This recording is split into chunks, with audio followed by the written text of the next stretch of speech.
नमस्कार सज्जनों। एक बार भगवान रामचंद्र जी और लक्ष्मण जी दोनों बैठे हुए थे। एक बार प्रभु सुख आसीना, लक्ष्मण बचन कयहु छल हीना। तो लक्ष्मण जी भगवान राम से पूछते हैं, कयहु ज्ञान विराग अरुमाया, कहूँ सो भगति करहूँ जहि दाया। हे प्रभु, मुझे ज्ञान क्या है, वैराग्य क्या है और माया क्या है और आपकी भक्ति क्या है, मुझ पर दया करके आप सब ये बताइए। तो प्रभु इसके बाद वो पूछते हैं, ईश्वर जीवई भेद प्रभु, सकल कयहु समुझाए। जाते होय चरण रति, शोक मोह भ्रम जाय। ईश्वर और जीव में क्या भेद है, ये प्रभु मुझे समझाकर कहो, जिससे मेरी आपके चरणों में प्रीति हो और शोक, दुख, मोह और भ्रम ये दूर हो जाए। दोनों भाई बैठे हुए थे। फिर रामचंद्र जी लक्ष्मण जी से कहते हैं कि थोरई मैं सब कयहूँ बुझाई। मैं थोड़े से मैं सब आपको समझा कर कहता हूँ। सुनहु तात मति मन चित्त लाई। है तात, अपनी बुद्धि को स्थिर करके मन लगाकर आप ये सब सुनो।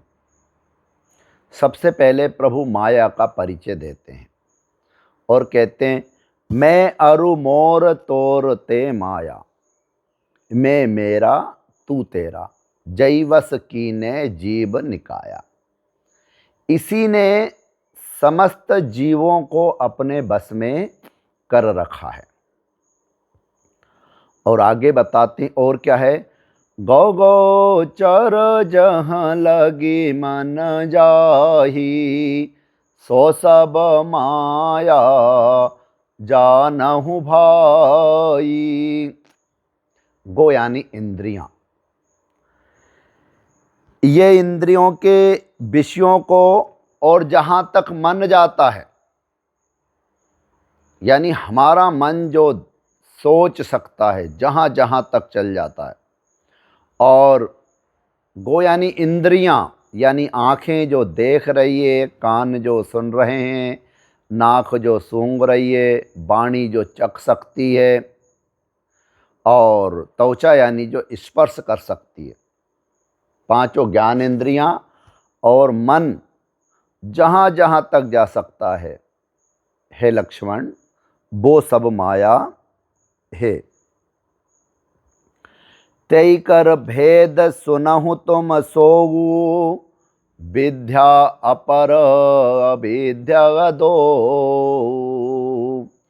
ये माया के दो रूप हैं, एक विद्या और दूसरी अविद्या। इन दोनों के भेदों को तुम सुनो। एक दुष्ट अतिशय दुख रूपा, जावस जीव पराभव कूपा। एक अविद्या दोष युक्त है, यानी ये दुष्ट है और अत्यंत दुख रूप है, जिसके बस होकर जीव संसार रूपी कुएं में पड़ा हुआ है। और दूसरी माया कौन सी है? दूसरी माया विद्या है। एक रचाई जग गुण बस जाके, प्रभु प्रेरित नहीं निज बलता के। और एक विद्या जिसके बस में गुण हैं और जो जगत की रचना करती है, वे प्रभु से ही प्रेरित होती है, उसके अपना कुछ बल नहीं होता है। यानी माया दो प्रकार की हो गई, विद्या और अविद्या। अविद्या से व्यक्ति भवसागर के कुएं में पड़ जाता है और विद्या जो कि प्रभु का बल पाकर गुणों को सृजित करती है। ये भगवान ने माया बताई है। अब वो ज्ञान बताते कि ज्ञान क्या होता है। साथियों, यहाँ पर ध्यान देने की बात है कि भगवान कहते हैं कि ज्ञान क्या है। ज्ञान मान जह एकहु नाई। ज्ञान सिर्फ इतना है कि जहाँ पर मान सहित तमाम अवगुण नहीं हो, वो ज्ञान है। देखऊं ब्रह्म समान सब माही। और जब ये अवगुण नहीं होंगे, मान के साथ साथ कौन से अवगुण नहीं होना चाहिए? जिसमें मान, दंभ, हिंसा, क्षमाराहित्य, टेढ़ापन, आचार्य सेवा का अभाव, अपवित्रता, अस्थिरता, मन का निग्रहित न होना, इंद्रियों के विषय में आसक्ति, अहंकार, जन्म मृत्यु, जरा व्याधिमय जगत में सुख वृद्धि, सुख बुद्धि, यानी ये संसार में सुख ढूंढना, स्त्री पुत्र घर आदि में आसक्ति तथा ममता।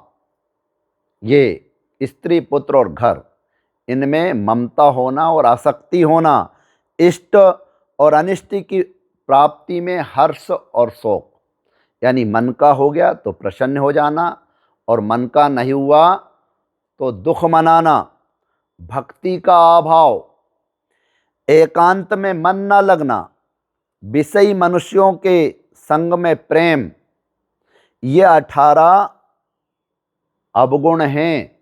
ये अगर किसी व्यक्ति में नहीं हैं तो समझो कि उसमें ज्ञान है। ज्ञान केवल एक कोरा प्रकृति के विषय में जान लेना, विज्ञान के विषय में जान लेना और केवल तर्कशास्त्र के रूप में तर्क करना, वाद विवाद करना, ये ज्ञान नहीं है। जब व्यक्ति में ज्ञान हो जाता है तो उसमें जो ये 18 अवगुण हैं ये दूर हो जाते हैं। और जब ये अवगुण दूर हो जाते हैं तो नित्य वो व्यक्ति आत्मा में स्थित रहता है, अध्यात्म में स्थित रहता है। और देख ब्रह्म समान सब माही, और सब में सिर्फ ईश्वर को देखता है, ब्रह्म को देखता है। उसमें फिर उसकी दृष्टि में भेद दृष्टि नहीं रहती, अपना पराया नहीं रहता है। वो एक ये देखता है कि सभी के अंदर सिया राम मैं सब जग जानी, मेरे प्रभु विराजमान है। अध्यात्म की दृष्टि से इसी को ज्ञान कहा है। व्यक्ति के अंदर जब ये भाव हो जाता है, ना वो घर में पुत्र में स्त्री में आसक्ति रखता है, ना उसको मान और अपमान की चिंता रहती है, ना उसको प्रिय और अप्रिय की प्राप्ति में हर्ष और शोक होता है, टेढ़ापन कपट छल ये उसमें नहीं होता, तो समझो कि वो व्यक्ति ज्ञानवान है। और अब प्रभु वैराग्य बताते हैं कि वैराग्यवान कौन है, वैरागी कौन है। कयहि तात सो परम विरागी, तृण सम सिद्धि 3 गुण त्यागी। कि हे लक्ष्मण, वो ही व्यक्ति वैरागी है, वही व्यक्ति वैराग्यवान है जो कि तीनों गुण सत्व रज और तम, इन तीनों को सिद्धियों को जब वो भगवान के भजन करता है, देवताओं की पूजन करता है, तो स्वाभाविक है कि उसके पास सिद्धियां आएगी। सिद्धियां सहित इन तीनों गुणों को, रजोगुण तमोगुण और सतोगुण, सबको तिनके के समान त्याग देता है। यानी उसके मन में चाहे सोने का ढेला हो चाहे मिट्टी का ढेला हो, दोनों समान रहते हैं। अगर उसको कुछ सिद्धियां आ गई है, उसकी वाक सिद्धि हो गई है, वो प्रगति को अपने अनुसार चलाने लगा है, तो भी वो इन सिद्धियों में उलझता नहीं है। सिर्फ एक ईश्वर को ही जानकर उनकी ही भक्ति में रत रहता है, वो ही वैराग्यवान है। आगे समझाते हुए कहते हैं, माया ईस न आप कह, जान कयहि सो जीव, बंद मोक्ष प्रद सर्व पर, माया प्रेरक शिव। अब जीव क्या है? माया ईस ना आपके, जो ना ये जानता है कि माया क्या है, ना ये जानता है कि ईश्वर क्या है, और ये भी नहीं जानता कि मैं कौन हूँ। जो माया को, ईश्वर को और अपने स्वरूप को नहीं जानता, वो ही जीव है। जो कर्मानुसार बंधन और मोक्ष देने वाला, सबसे परे और माया का प्रेरक है, वो ईश्वर है। कहते हैं ईश्वर कौन है? बंध मोक्ष प्रद सर्व पर, जो सबके ऊपर है। क्या है? जो कर्म के अनुसार, अगर बुरे कर्म हो तो बंधन देता है, और अच्छे कर्म है तो मोक्ष देता है। जो माया का प्रेरक है, यानी माया को अपने इशारे मात्र से नचाने वाला है, वह ईश्वर है।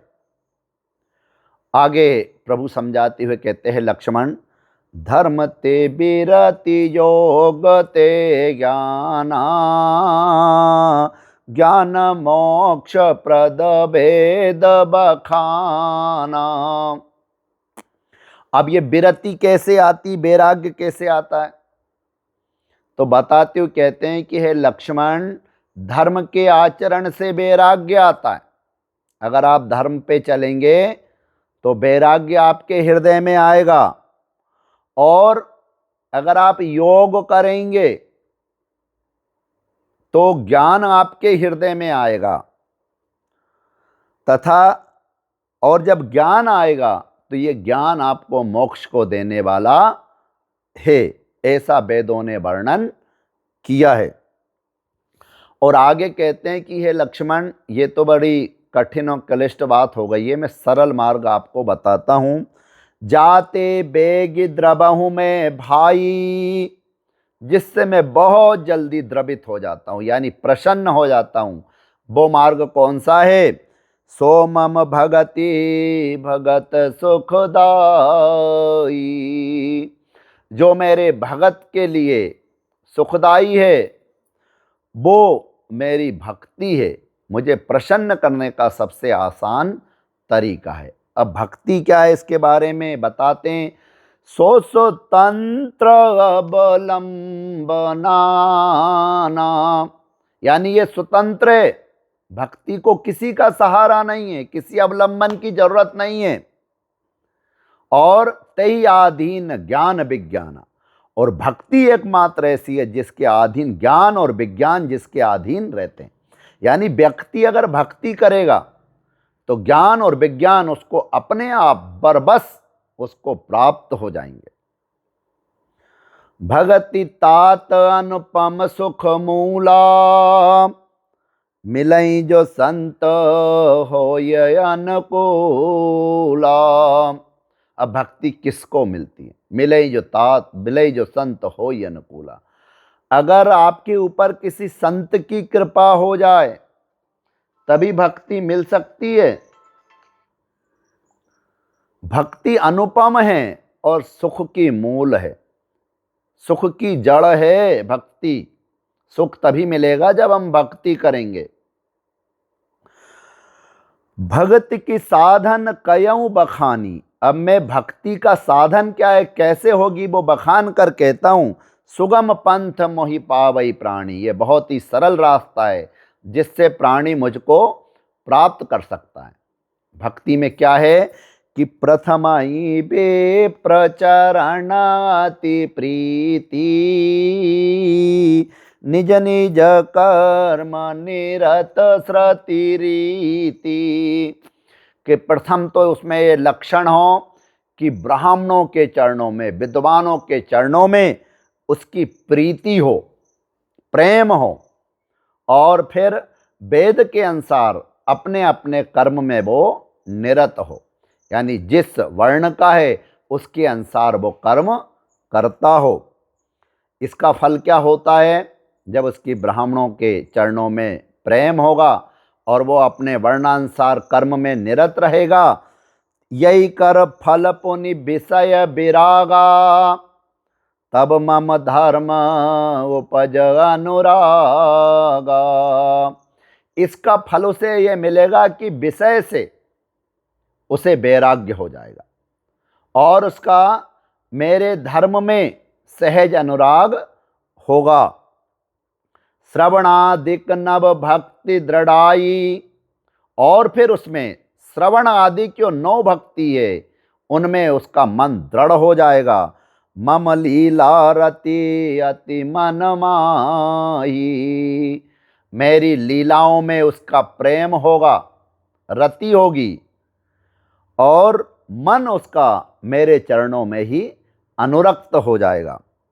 संत चरण पंकज अति प्रेमा, मन क्रम बचन भजन दृढ़ नेमा। जिसका संत के चरण कमलों में अत्यंत प्रेम हो, मन वचन और कर्म से भजन का दृढ़ नियम हो, यानी भजन करने का एक नियम वो ले ले दृढ़ होकर। गुरुपित मात बंध पति देवा, सब मोहि कह जान दृढ़ सेवा। और एकमात्र मुझे वो गुरु, पिता, माता, बंधु, पति और देव सब मुझे माने, और इस प्रकार का उसका दृढ़ विश्वास हो जाए कि मोरे सबहि एक तुम स्वामी। है स्वामी, एकमात्र मेरे समस्त आश्रय आप ही हो, और जो सेवा में दृढ़ हो जाए, सबकी सेवा करे। मम गुण गावत पुलक शरीरा, गद गद गिरा नयन बहनीरा। मेरा गुण गाते समय जिसका शरीर पुलकित हो जाए, वाणी गदगद हो जाए और नेत्रों से प्रेम आंसुओं का जल बहने लगे। काम आदि मद दंभ न जाके, तात निरंतर बसमयता के। और काम, मद और दंभ ये जिसमें ना हो, है लक्ष्मण, मैं निरंतर उस भक्त के बस में रहता हूं। कितनी बड़ी बात भगवान ने यहां पर कही। भगवान को बस में करने का उन्होंने अपना तरीका बता दिया कि है लक्ष्मण, जिसमें यह हो, मैं निरंतर उसके बस में रहता हूं। बचन कर्म मन मोर गति, भजन करहि निह काम। तिनके हृदय कमल महु, करऊं सदा विश्राम। जिनको कर्म वचन और मन से मेरी ही गति है, मन वचन कर्म से सिर्फ एकमात्र मेरी गति है, और जो निष्काम भाव से मेरा भजन करते हैं, किसी कामना से नहीं, मेरे चरणों में उसका सहज स्नेह हो, निश्चल प्रेम हो, इस निष्काम भाव से वो भजन करते हैं, उनके हृदय कमल में है लक्ष्मण मैं सदैव विश्राम किया करता हूँ। बोलो रामचंद्र भगवान की जय।